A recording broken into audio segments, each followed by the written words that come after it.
ಒಂದಾನೊಂದು ಕಾಲದಲ್ಲಿ ದಕ್ಷಿಣ ಭಾರತದ ಒಂದು ಚಿಕ್ಕ ಊರಲ್ಲಿ ಸರಸ್ವತಿ ಅವನ ಮಗ ಚಿನ್ಮಯ್ ಜೊತೆ ವಾಸ ಆಗಿದ್ಲು.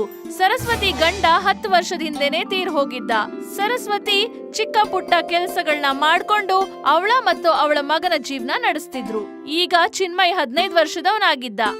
ಅಮ್ಮ, ನಾನೊಂದು ಕೆಲಸನ ನೋಡಿದ್ದೀನಿ. ಏನ್ ಕೆಲ್ಸ? ಸೌದೆ ಕಡಿಯುವ ಕೆಲಸ. ಆದ್ರೆ ಚಿನ್ಮಯ್, ಅದಕ್ಕೆ ನೀನು ಕಾಡ್ಗ್ ಹೋಗ್ಬೇಕಲ್ವಾ? ಹೌದಮ್ಮ. ಕಾಡಲ್ಲಿ ಭಯಾನಕ ಪ್ರಾಣಿಗಳಿರ್ತವೆ ಮಗ್ನೆ. ನಿನಗೇನಾದ್ರೂ ಆದ್ರೆ ನಾನೇನ್ ಮಾಡ್ಲಿ? ಅರೆ ಅಮ್ಮ, ನೀವು ಯೋಚನೆ ಮಾಡಬೇಡಿ. ನಾನು ಒಬ್ಬನೇ ಹೋಗಲ್ಲ. ನನ್ನ ಜೊತೆ ಸುಮಾರು ಜನರು ಕಾಡಿಗೆ ಬರ್ತಾರೆ. ಇಲ್ಲಿ ನೋಡಿದ್ರಾ ನನ್ನ ಜೊತೆ ಎಷ್ಟು ದೊಡ್ಡ ಕೋಡಲಿ ಇದೆ ಅಂತ? ಕಾಡು ಪ್ರಾಣಿಗಳಿಂದ ನನ್ನ ಪಕ್ಕ ಸಮೇತ ಬರ್ಲಿಕ್ಕಾಗಲ್ಲ. ಹುಷಾರಾಗಿ ಹೋಗ್ಬಾ ಮಗ್ನೆ. ಹಾ ಸರಿ ಅಮ್ಮ, ನೀವು ಯೋಚನೆ ಮಾಡಬೇಡಿ. ಮಾರನೇ ದಿನದಿಂದ ಚಿನ್ಮಯ್ ಬೇರೆ ಮರ ಕಡಿಯೋರ್ ಜೊತೆ ಕಾಡಿಗೆ ಹೋಗಕ್ ಶುರು ಮಾಡ್ದ. ಮರ ಕಡಿಯೋರು ಅವನಿಗೆ ಮರ ಕಡಿಯೋದನ್ನ ಹೇಳ್ಕೊಟ್ರು. ಅವನು ಬೇಗ ಬೇಗ ಕೆಲ್ಸ ಕಲಿತಾ ಇದ್ದ. ಇದೇ ರೀತಿ ಬಹಳ ದಿನಗಳು ಕಳೆದ್ವು. ಆದ್ರೆ ಒಂದಿನ ಮಳೆಗಾಲದಲ್ಲಿ ಅವನು ಒಬ್ನೇ ಕಾಡಿಗೆ ಬರ್ತಾನೆ. ಅವನು ಮರಗಳನ್ನ ನೋಡ್ತಿದ್ದ. ಎಲ್ಲ ಮರಗಳು ಒದ್ದೆ ಇತ್ತು. ಇದೆಲ್ಲ ಹಸಿಯಾಗಿದೆ. ಸ್ವಲ್ಪ ಮುಂದೆ ಹೋಗಿ ನೋಡ್ತೀನಿ. ಚಿನ್ಮಯ್ ದಟ್ಟ ಕಾಡಿಗೆ ಪ್ರವೇಶ ಮಾಡ್ದ. ಅಲ್ಲಿ ಅವನಿಗೆ ಯಾರೋ ಅಳೋ ಅಂತ ಶಬ್ದ ಕೇಳಿಸುತ್ತೆ. ಅವನು ಆ ಶಬ್ದನೇ ಅನುಸರಿಸಿ ಒಂದು ಪೊದೆ ಹತ್ರ ಹೋದ. ಮತ್ತೆ ಅವನ್ ನೋಡ್ತಾನೆ, ಅಲ್ಲಿ ಒಂದ್ ಹುಡುಗಿ ಸಿಕ್ಕಾಕೊಂಡಿರ್ತಾಳೆ ಮತ್ತೆ ಅಳ್ತಿರ್ತಾಳೆ. ಅರೆ, ನೀನು ಇಲ್ಲಿ ಹೇಗೆ ಸಿಕ್ಕಾಕೊಂಡೆ? ಚಿನ್ಮಯ್ ಆ ಹುಡುಗಿನ ಎಳ್ದ. ಆಮೇಲೆ ನೋಡಿದ್ರೆ ಅವಳಿಗೆ ರೆಕ್ಕೆ ಕೂಡ ಇತ್ತು. ಏನಿದು, ನಿನಗೆ ರೆಕ್ಕೆ ಇದೆಯಾ? ಹೌದು, ನಾನು ಫೇರಿ.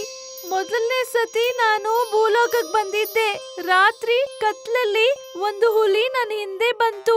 ನಾನು ಭಯ ಪಟ್ಕೊಂಡು ಓಡ್ ಬಂದೆ. ಆಮೇಲೆ ಇಲ್ಲಿವರೆಗೂ ಬಂದೆ. ನಾನು ಹುಲಿಯಿಂದ ಅಂತೂ ತಪ್ಪಿಸ್ಕೊಂಡೆ. ಆದ್ರೆ ಆಗ್ಲಿಂದ ನಾನು ಹೊರಗಡೆ ಬರಕ್ ಆಗ್ತಿಲ್ಲ. ನನ್ ರೆಕ್ಕೆಗೂ ಗಾಯ ಆಗಿದೆ ನೋಡು. ಚಿನ್ಮಯ್ ಅವನ ಗುದ್ಲಿಯಿಂದ ಆ ರೆಂಬೆನ ಕಟ್ ಮಾಡ್ದ. ಫೇರಿನ ಮುಕ್ತಗೊಳಿಸ್ದ. ಧನ್ಯವಾದಗಳು, ನೀನ್ ನನ್ನ ಮುಕ್ತಗೊಳಿಸ್ದೆ. ನಿನಗೆ ತುಂಬಾ ತುಂಬಾ ಧನ್ಯವಾದಗಳು. ನೀನು ನನ್ನ ಜೊತೆ ನಮ್ಮ ಮನೆಗೆ ಬಾ. ನಿನಗೆ ಏಟಾಗಿದೆ. ಈ ಸಮಯದಲ್ಲಿ ನಿನಗೆ ಆರ್ಲಿಕ್ಕೆ ಆಗಲ್ಲ. ನೀನು ಒಬ್ಬಳೆ ಕಾಡಲ್ಲಿದ್ರೆ ಯಾವ್ದಾದ್ರು ಕಾಡು ಪ್ರಾಣಿ ಬಂದು ನಿನ್ನ ಕೊಂದು ತಿಂದು ಬಿಡುತ್ತೆ. ಆದ್ರಿಂದ ನೀನು ನನ್ನ ಜೊತೆ ಬಾ. ನೀನು ಸರಿಯಾಗಿ ಹೇಳ್ತಾ ಇದೀಯಾ. ಆದ್ರೆ ನಿನ್ನ ಈ ರೆಕ್ಕೆ, ಮನುಷ್ಯರು ಇದನ್ನ ನೋಡಿದ್ರೆ ಯಾರು ನೋಡೋದಿಲ್ಲ. ಆ ಫೇರಿ ಮಾಯ ಮಾಡಿ ಅವಳು ಫೇರಿಯಿಂದ ಒಂದು ಮಾಮೂಲಿ ಹುಡುಗಿ ಆಗ್ಬಿಟ್ಲು. ಚಿನ್ಮಯ್ ಫೇರಿನ ಅವನ್ ಜೊತೆ ಕರ್ಕೊಂಡ್ ಬಂದ. ಮತ್ತೆ ಮನೆಗ್ ಹೋದ್ಮೇಲೆ ಅವ್ರಮ್ಮನ್ಗೆಲ್ಲ ವಿಷಯ ಹೇಳ್ದ. ಅಮ್ಮ, ದೇವತೆ ಗುಣ ಆಗೋ ತನಕ ಅವ್ರನ್ನ ನಾವು ಚೆನ್ನಾಗಿ ನೋಡ್ಕೊಳ್ಬೇಕು. ಸರಿ ಮಗ್ನೆ, ನೀನು ವೈದ್ಯರ ಹತ್ರ ಹೋಗಿ ಮುಲಾಮ್ ತಗೊಂಡ್ ಬಾ. ಇಲ್ಲ, ಮುಲಾಮ್ನ ಅವಶ್ಯಕತೆ ಇಲ್ಲ. ಫೇರಿಗಳು ಅವ್ರ ಶಕ್ತಿಯಿಂದನೇ ಸರಿ ಹೋಗ್ತಾರೆ. ನಾನು ಸರಿಯಾಗಿ ಊಟ ಮಾಡಿ ನಿದ್ದೆ ಮಾಡ್ಬೇಕು ಅಮ್ಮ. ಆಯ್ತು ಮಗಳೇ, ನೀನು ರೆಸ್ಟ್ ತಗೋ. ನಾನು ಎಲ್ರಿಗೂ ಊಟದ ವ್ಯವಸ್ಥೆ ಮಾಡ್ತೀನಿ. ಫೇರಿ ಅಲ್ಲೇ ಮಲಗಿದ್ಲು. ಮತ್ತೆ ಚಿನ್ಮಯ್ ಮತ್ತೆ ಸರಸ್ವತಿ ಮನೆಯಿಂದ ಹೊರಗ್ ಬಂದ್ರು. ಫೇರಿ ನಮ್ಮ ಅತಿಥಿ. ನಾವು ಅವ್ರಿಗೆ ಒಳ್ಳೊಳ್ಳೆ ಊಟ ತಿನ್ಸ್ಬೇಕು. ಹೌದಮ್ಮ. ಮಗ್ನೆ, ನಮ್ಮ ಹತ್ರ ದುಡ್ಡು ಕೂಡ ಇಲ್ವಲ್ಲ. ಆದ್ರೆ ಇಲ್ಲಿ ನುಗ್ಗೆಕಾಯಿ ಬಿಟ್ಟಿದೆ. ನಾನ್ ಅನ್ಕೊಂಡಿದ್ದೆ ನಿನ್ ಬರ್ಡೇ ದಿವಸ ಇದನ್ ಮಾಡೋಣ ಅಂತ. ಆದ್ರೆ ಈಗ ಫೇರಿಗೋಸ್ಕರ ಇದನ್ನೇ ಮಾಡ್ತೀನಿ. ಸರಿ ಅಮ್ಮ, ನಿಮಗೆ ಅನ್ಸಿದನ ಮಾಡಿ. ಅವರಿಬ್ರು ಮಾತಾಡೋದನ್ನ ಎಲ್ಲ ಫೇರಿ ಕೇಳಿಸ್ಕೊಂಡ್ಬಿಟ್ಲು. ಅವ್ರಲ್ಲಿಂದ ಹೋದ್ಮೇಲೆ ಅವಳು ನುಗ್ಗೆ ಮರಕ್ಕೆ ಮ್ಯಾಜಿಕ್ ಮಾಡಿದ್ಲು. ಸರಸ್ವತಿ ನುಗ್ಗೆಕಾಯಿಗಳಿಂದ ಒಂದು ಸ್ವಾದಿಷ್ಟವಾದ ಸಾಂಬಾರ್ ಮಾಡಿದ್ಲು. ಮತ್ತೆ ಅನ್ನದ ಜೊತೆ ಅದನ್ನ ಕೊಟ್ಲು. ತುಂಬಾ ರುಚಿಯಾಗಿದೆ. ಹೌದು, ಈ ನುಗ್ಗೆಕಾಯಿನ ನಾನೇ ಬೆಳೆಸಿದಲ್ವಾ? ನನಗ್ ಗೊತ್ತು ಅಮ್ಮ. ಫೇರಿ ಊಟ ಮಾಡಿದ್ಲು. ಮತ್ತೆ ಅವಳ ಶಕ್ತಿ ಇನ್ನೂ ಅಧಿಕವಾಯ್ತು. ಮತ್ತೆ ಅವಳ ಗಾಯ ಎಲ್ಲ ಮಾಯ ಆಯ್ತು. ನಾನ್ ಹುಷಾರಾಗಿದ್ದೀನಿ. ಈಗ ಪರಿಲೋಕಕ್ಕೆ ಹೋಗ್ಬೋದಮ್ಮ. ನೀವಿಬ್ರು ನನ್ಗೆ ಬಹಳ ಸಹಾಯ ಮಾಡಿದೀರಾ. Thank you. ಇದೇ ಅಲ್ವಾ ಅಮ್ಮ ನಮ್ ಧರ್ಮ. ಅಮ್ಮ, ನಾನು ನಿಮ್ಗೆ ಏನೋ ಒಂದ್ ಕೊಟ್ಟು ಹೋಗ್ತೀನಿ. ದಯವಿಟ್ಟು ಇದನ್ನ ಸ್ವೀಕಾರ ಮಾಡಿ. ನಿಮ್ಮ ನುಗ್ಗೆಕಾಯಿ ಮರ ಈಗ ಮ್ಯಾಜಿಕ್ ಮರ ಆಗ್ಬಿಟ್ಟಿದೆ. ನೀವು ಎಷ್ಟು ಸರಿ ನುಗ್ಗೆಕಾಯಿ ಕೇಳ್ತೀರೋ ಅದು ಪುನಃ ಬರುತ್ತೆ. ಈಗ ನಿಮ್ಗೆ ಎಷ್ಟು ಬೇಕೋ ಅದಷ್ಟು ಸಾಂಬಾರ್ನ ಮಾಡ್ಕೊಂತೀನಿ. ಧನ್ಯವಾದ ಚಿನ್ಮಯ್, ನೀನ್ ತುಂಬಾ ಒಳ್ಳೆಯವನು. ಬರೀ ಅಲ್ಲಿಂದ ಹಾರ್ಕೊಂಡ್ ಹೊರಟೋದ್ಲು. ಸರಸ್ವತಿ ಮತ್ತೆ ಚಿನ್ಮಯ್ ಹೊರಗಡೆ ಬಂದ್ರು ಮತ್ತೆ ನುಗ್ಗೆಕಾಯಿ ಕಿತ್ರು. ಮತ್ತೆ ಅಲ್ಲಿ ಹೊಸ ನುಗ್ಗೆಕಾಯಿ ಬಂತು. ಇದನ್ನ ನೋಡಿ ಅವರು ಖುಷಿ ಆಗ್ಬಿಟ್ರು. ಈಗ ನಮ್ಗೆ ಯಾವಾಗ ಬೇಕೋ ಅವಾಗ ಸಾಂಬಾರ್ ಮಾಡ್ಬೋದು ಚಿನ್ಮಯ್. ಅಮ್ಮ, ಅದು ಮಾತ್ರ ಅಲ್ಲ, ಇದನ್ನ ಮಾರ್ಲೂಬಹುದು. ಹಾ, ಚಿನ್ಮಯ್ ಮತ್ತೆ ಸರಸ್ವತಿ ಬಹಳಷ್ಟು ನುಗ್ಗೆಕಾಯಿಗಳನ್ನ ಕಿತ್ರು. ಮತ್ತೆ ಆ ನುಗ್ಗೆಕಾಯಿಂದ ಬಹಳಷ್ಟು ಸಾಂಬಾರ್ ಮಾಡಿದ್ಲು. ಮತ್ತೆ ಜೊತೆಗೆ ಅನ್ನ ಕೂಡ ಮಾಡಿದ್ಲು. ಅಮ್ಮ, ಈ ಸಾಂಬಾರ ಅನ್ನನ ನಾನು ಮಾರ್ಬಿಟ್ಟು ಬರ್ಲಾ? ಚಿನ್ಮಯ್ ಅನ್ನ ಸಾಂಬಾರ್ ತಗೊಂಡು ಮಾರ್ಕೆಟ್ ಹೋದ.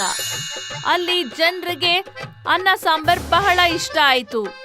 ಅವತ್ತಿಂದ ಸರಸ್ವತಿ ದಿನ ಮ್ಯಾಜಿಕ್ ಮರದಿಂದ ನುಗ್ಗೆಕಾಯಿ ಕಿತ್ತು ಸಾಂಬಾರ್ ಮಾಡ್ತಿದ್ಲು. ಚಿನ್ಮಯ್ ಅದನ್ನ ಮಾರ್ಕೆಟ್ ಅಲ್ಲಿ ಮಾರ್ತಿದ್ದ. ಮ್ಯಾಜಿಕ್ ಮರದ ನುಗ್ಗೆಕಾಯಿಂದ ಮಾಡಿದಂತ ಅನ್ನ ಸಾಂಬಾರ್ಗೂ ಚಿನ್ಮಯ್ ಮತ್ತೆ ಸರಸ್ವತಿಗೆ ಜೀವನಾಧಾರ ಆಯ್ತು. ಅದಾದ್ಮೇಲೆ ಸರಸ್ವತಿ ಯಾರ ಮನೆಗೂ ಕೆಲ್ಸಕ್ಕೆ ಹೋಗ್ಲಿಲ್ಲ. ಮತ್ತೆ ಚಿನ್ಮಯ್ ಮರ ಕಡಿಯಕ್ಕೆ ಕಾಡ್ಗ್ ಹೋಗ್ಲಿಲ್ಲ. ಈಗ ಅವರು ಅನ್ನ ಸಾಂಬಾರ್ ಮಾಡಿನೇ ಜೀವನ ನಡೆಸ್ತಿದ್ರು. ದಮಾದಂಪುರ ಹಳ್ಳಿಯಲ್ಲಿ ಕೇತನ್ ಅವನ ಪತ್ನಿ ರೇಖಾ ಜೊತೆ ಇರ್ತಿದ್ದ. ಕೇತನ್ ಅವನ ಮಗ ಪ್ರಣೀತ್ ಜೊತೆ ಸಮೋಸ ಅಂಗಡಿನ ನಡೆಸ್ತಾ ಇದ್ದ. ಕೇತನ್ನ ಸಮೋಸ ಅಂಗಡಿ ಎದುರುಗಡೆ ಅವನ ಬಾಲ್ಯ ಸ್ನೇಹಿತ ಮುನ್ನಾ ಅವರ ಕುಲ್ಲಟ್ಟಿಯ ಅಂಗಡಿ ಇತ್ತು. ಕೇತನ್ ಮುನ್ನಾನ ಯಾವಾಗ್ಲೂ ಭೇಟಿಯಾಗ್ತಾ ಇದ್ದ. ಏನಪ್ಪ ಮುನ್ನಾ, ಇವತ್ತು ನಿಮ್ಮ ಅಂಗಡಿಯನ್ನ ತುಂಬಾ ಲೇಟಾಗಿ ಓಪನ್ ಮಾಡಿದೀಯಾ? ಆದ್ರಿಂದನೇ ರೇಖಾ ಮಾಡಿರೋ ಟೀಯನ್ನ ಕುಡಿಯಕ್ಕಾಗ್ದೆ ನಾನು ಕುಡ್ಕೊಂಡ್ಬಂದೆ. ನನ್ನ ಕ್ಷಮಿಸ್ಬಿಡಿ, ಸ್ವಲ್ಪ ನನಗೆ ಹುಷಾರಿಲ್ಲ, ಆದ್ರಿಂದನೇ ಸ್ವಲ್ಪ ಅಂಗಡಿಯನ್ನ ಲೇಟಾಗಿ ಓಪನ್ ಮಾಡಿದೆ. ಸರಿ, ಡಾಕ್ಟರ್ ಹತ್ರ ಹೋದ್ಯಾ? ಔಷಧಿ ತಗೊಂಡ್ಯಾ? ಇವತ್ತು ರೆಸ್ಟ್ ತಗೋ, ದೇಹನೇ ನಮ್ಮ ಆಸ್ತಿ. ಹಾ, ನಾನು ಔಷಧಿ ತಗೊಂಡೆ. ನಿಮ್ಮ ಅಂಗಡಿಲಿ ಇವತ್ತು ಕಸ್ಟಮರೇ ಇಲ್ಲ ಅನ್ಸುತ್ತೆ. ಹೇಗ್ ಬರ್ತಾರೆ? ಇವತ್ತು ಪ್ರಣೀತ್ ಫ್ರೆಂಡ್ ಮದ್ವೆಗೆ ಹೋಗಿದ್ದಾನೆ. ಅಂಗಡಿಲಿ ಸಮೋಸ ಮಾಡೋದು ಅವನೇ. ಪ್ರಣೀತ್ ಬಂದ್ಮೇಲೆ ಅಂಗಡಿಯಲ್ಲಿ ಸಮೋಸ ಎಲ್ಲ ಮಾಡಿ ಅವನೇ ಮಾರ್ತಾನೆ. ಅಷ್ಟರಲ್ಲಿ ಅಲ್ಲಿ ಪ್ರಣೀತ್ ಬಂದ್ಬಿಡ್ತಾನೆ. ಮುನ್ನಾ ಅಂಕಲ್, ಒಂದು ಟೀ ಕೊಡಿ, ಬೇಗ ಕೊಡಿ, ಅಂಗಡಿಗೆ ಸ್ವೀಟ್ಸ್ ಎಲ್ಲ ಮಾಡೋದಕ್ಕೆ ಹೋಗಬೇಕು. ಒಂದು ಕೆಲಸ ಮಾಡು, ನೀನು ಹೋಗಿ ಸಮೋಸ ಮಾಡೋದಕ್ಕೆ ಸ್ಟಾರ್ಟ್ ಮಾಡು. ನಾನು ನಿನ್ನ ಅಂಗಡಿಗೆ ಬಂದು ನಿನಗೆ ಟೀ ಕೊಡ್ತೀನಿ. ಸರಿಯಾಗಿರುತ್ತೆ. ನೀ ಹೋಗಪ್ಪ, ನಾನು ಟೀ ತಗೋಬರ್ತೀನಿ. ಪ್ರಣೀತ್ ಹೋದ್ಮೇಲೆ ಮುನ್ನಾ ಅವ್ರ ಹತ್ರ ಹೇಳ್ತಾನೆ, ನಿಮ್ಮ ಹುಡುಗ ಒಳ್ಳೆ ಕೆಲಸ ಮಾಡ್ತಾನೆ, ದಿನ ಪೂರ್ತಿ ಶ್ರಮ ಪಡ್ತಾನೆ. ಈ ರೀತಿ ಯಾರು ಕೆಲಸ ಮಾಡೋಕ್ಕಾಗಲ್ಲ. ಅದು ನನಗೆ ಚೆನ್ನಾಗಿ ಗೊತ್ತಪ್ಪ. 2 ಟೀ ಕೊಡು, ನಾನು ತಗೊಂಡು ಹೋಗ್ತೀನಿ. ನಿನ್ನ ಸಾಯಂಕಾಲ ಭೇಟಿ ಮಾಡ್ತೀನಿ, ಆವಾಗ ಕುತ್ಕೊಂಡು ಮಾತಾಡೋಣ. ಪ್ರಣೀತ್ ಅವನ ಸಮೋಸ ಅಂಗಡಿಯಲ್ಲಿ ಹಗಲು ರಾತ್ರಿ ಕಷ್ಟಪಡ್ತಿದ್ದ. ಹಗಲು ರಾತ್ರಿ ಸಮೋಸಗಳನ್ನ ಮಾಡಿ ಅದನ್ನ ಮಾರುವಂತ ಕೆಲಸ ಮಾಡ್ತಿದ್ದ. ಆದ್ರೆ ಈ ವಿಷಯದಿಂದ ಪ್ರಣೀತ್ನ ಸ್ನೇಹಿತ ಮಂಗ್ಳು ಬಹಳ ಹೊಟ್ಟೆ ಉರಿ ಪಡ್ತಿದ್ದ. ಪ್ರಣೀತ್ನ ಸಮೋಸ ಅಂಗಡಿಯಲ್ಲಿ ಬಹಳಷ್ಟು ಜನ ಇರ್ತಿದ್ರು. ಆದ್ರೆ ಮಂಗ್ಳು ಮಿಠಾಯಿ ಅಂಗಡಿ ಯಾವಾಗ್ಲೂ ಖಾಲಿ ಇರ್ತಿತ್ತು. ಮಗ್ನೆ ಮಂಗ್ಳು, ಎಲ್ಲಿದ್ಯಾ? ಇಲ್ ನೋಡು, ಪ್ರಣೀತ್ ನಿನ್ಗೋಸ್ಕರ ಸಮೋಸ ಕಳ್ಸಿದಾನೆ. ನಾನು ಈಗಷ್ಟೇ ಬಂದೆ, ಇದ್ರಲ್ಲಿ ಏನು ಸಮಸ್ಯೆ ಈಗ? ನಾನು ಹೋಗಿ ಭೇಟಿ ಮಾಡ್ತೀನಿ. ಮಂಗ್ಳು ನೆಟ್ಟಿಗೆ ಪ್ರಣೀತ್ನ ಅಂಗಡಿ ಹೋಗ್ತಾನೆ. ಏನೋ ವ್ಯಾಪಾರ ಎಲ್ಲ ತುಂಬ ಚೆನ್ನಾಗಿ ಹೋಗ್ತಾ ಇದೆಯಾ? ಫ್ರೀಯಾಗಿ ಸಮೋಸ ಎಲ್ಲ ಕೊಡ್ತಾ ಇದೀಯಾ? ಅರೆ, ಆ ರೀತಿ ಎಲ್ಲ ಏನೂ ಇಲ್ಲ. ಇವತ್ತು ಸಮೋಸವನ್ನು ಸ್ವಲ್ಪ ಜಾಸ್ತಿ ಮಾಡಿಬಿಟ್ಟೆ, ಆದ್ರಿಂದ ನಾನು ನಿನಗೆ ಕೊಡ್ತಾ ಇದ್ದೀನಿ. ನನಗೆಲ್ಲ ಗೊತ್ತು, ನೀನು ಬೇಕಂತನೇ ಈ ರೀತಿ ಮಾಡ್ತಾ ಇದೀಯಾ ನನ್ನ ಅವಮಾನ ಮಾಡೋದಕ್ಕೆ. ನಿನ್ನ ಸಮೋಸ ಅಂಗಡಿ ನನ್ನ ಸ್ವೀಟ್ ಅಂಗಡಿಗಿಂತ ತುಂಬ ಚೆನ್ನಾಗಿ ಹೋಗ್ತಾ ಇದೆಯಲ್ಲ, ಆದ್ರಿಂದಾನೆ. ಅರೆ, ಆ ರೀತಿ ನಾನು ಅನ್ಕೊಂಡೇ ಇಲ್ಲ. ನೀ ತಪ್ಪು ತಿಳ್ಕೊಂಡಿದೀಯಾ? ಸುಮ್ಮನಿರು, ನಿನ್ನ ಕೆಲಸ ನೋಡು, ಹೋಗು. ಮಂಗ್ಳು ಪ್ರಣೀತ್ನ ಅಂಗಡಿಯಲ್ಲಿ ಅವನ ಹತ್ರ ಜಗಳ ಮಾಡಿದ್ಮೇಲೆ ಅಲ್ಲಿಂದ ಹೊರಟೇ ಬಿಡ್ತಾನೆ. ಮತ್ತೆ ಹೋಗಿ ಒಂದು ಗಾರ್ಡನ್ ಅಲ್ಲಿ ಕುತ್ಕೊಂಡ್ಬಿಡ್ತಾನೆ. ಈ ಪ್ರಣೀತ್ ಅವನ ಬಗ್ಗೆ ಏನಂತ ಅನ್ಕೊಂಡಿದ್ದಾನೆ? ಸಮೋಸ ಚೆನ್ನಾಗೇ ಮಾಡ್ತಾ ಇದ್ದಾನೆ. ಆ ಸಮೋಸಕ್ಕಿಂತ ರುಚಿಯಾಗಿ ನನ್ನ ಸ್ವೀಟ್ಸ್ ಕೂಡ ಇದೆ. ಅವನೇನಾದ್ರೂ ಮಾಡಲೇಬೇಕಲ್ಲ. ಮಂಗ್ಳು ಮನ್ಸಲ್ಲೇ ಮಾತಾಡ್ಕೊಳ್ತಾ ಇರ್ತಾನೆ. ಅಷ್ಟ್ರಲ್ಲಿ ಅಲ್ಲಿಗೆ ಗೋಲು ಬರ್ತಾನೆ. ಅವನು ಈ ಹಳ್ಳಿಯ ಕಳ್ಳನಾಗಿದ್ದ.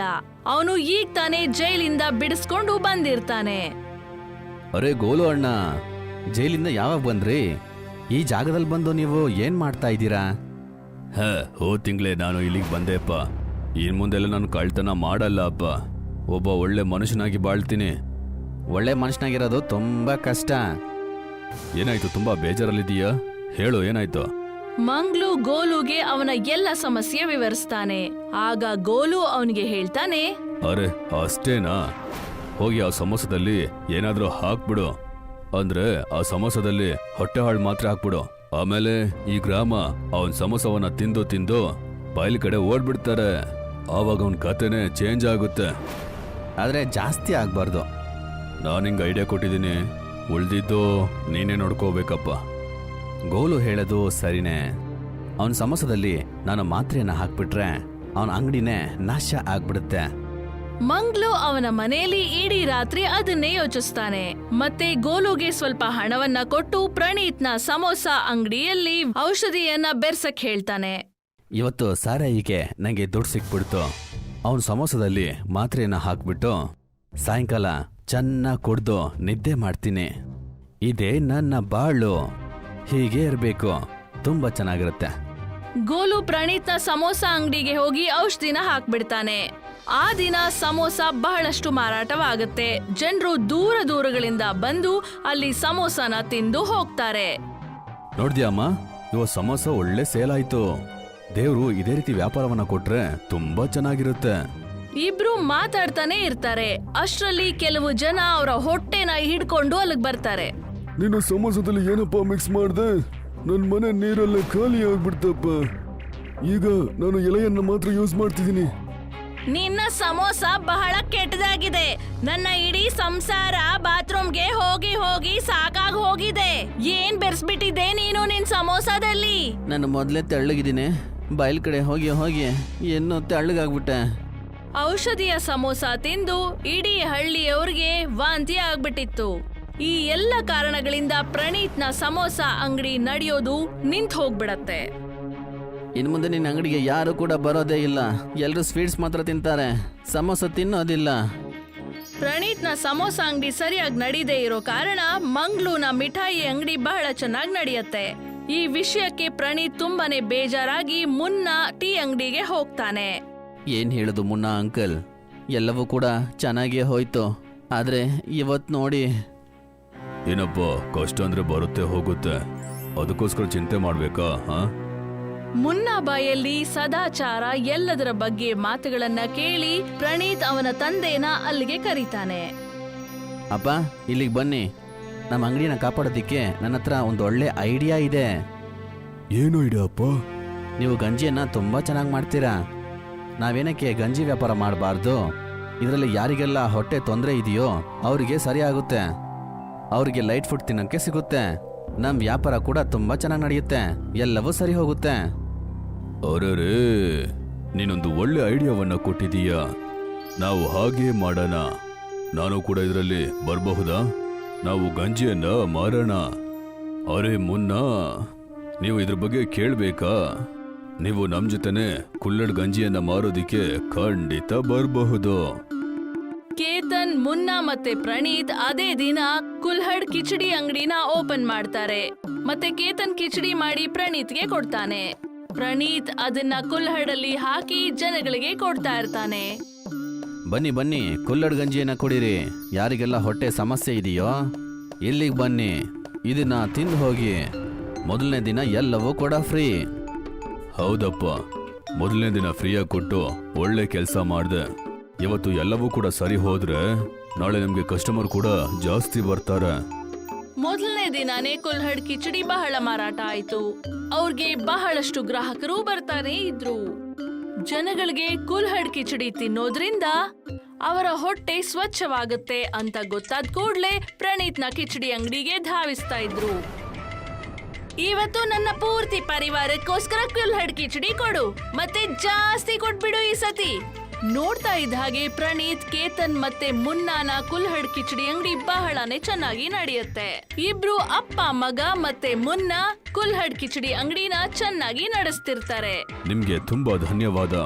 ನೀವು ನಿಮ್ಮ ಅಂಗಡಿಯಲ್ಲಿ ನನ್ನನ್ನು ಕೂಡ ಪಾರ್ಟ್ನರ್ ಆಗಿ ಮಾಡಿದಕ್ಕೆ. ನೀವು ಬಂದಿದ್ದು ನನಗೆ ತುಂಬಾ ತುಂಬಾ ಸಂತೋಷ. ನಾವು ಕಷ್ಟದಲ್ಲಿರ್ಬೇಕಾದ್ರೆ ನೀವು ಬಂದು ನಮಗೆ ಸಹಾಯ ಮಾಡಿದೀರಾ. ಇದನ್ನೆಲ್ಲ ನೋಡಿ ಗೋಲು ಮತ್ತೆ ಮಂಗ್ಲು ಅವರ ತಲೆ ಕೇರ್ಕೊಳ್ತಿದ್ರು. ಗೋಲು ಕಳ್ತನ ಮಾಡಿದಾನೆ ಅಂತ ಪೊಲೀಸರು ಮತ್ತೆ ಅವನನ್ನ ಹಿಡ್ಕೊಳ್ತಾರೆ.